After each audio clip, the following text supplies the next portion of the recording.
Nakikita niyo ba mga insekto? Ang gaganda naman yun. Dilaw na dilaw. Ang ganda, ganda. Ang ganda, super ganda.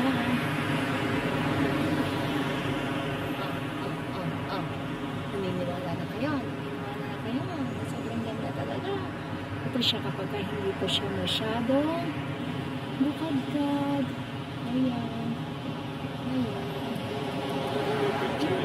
Ha? May pechay? Ganda. Super duper ganda.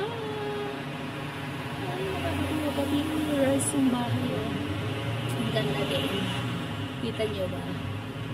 Kaka-adiw. Sobrang ganda. So, yun lang po. Sana po ay naaliw din po kayo sa aking nakitang magandang bulaklak. And salamat po muli sa inyo sa pagsama at sa panonood. God bless po sa bawat isa. Thank you po.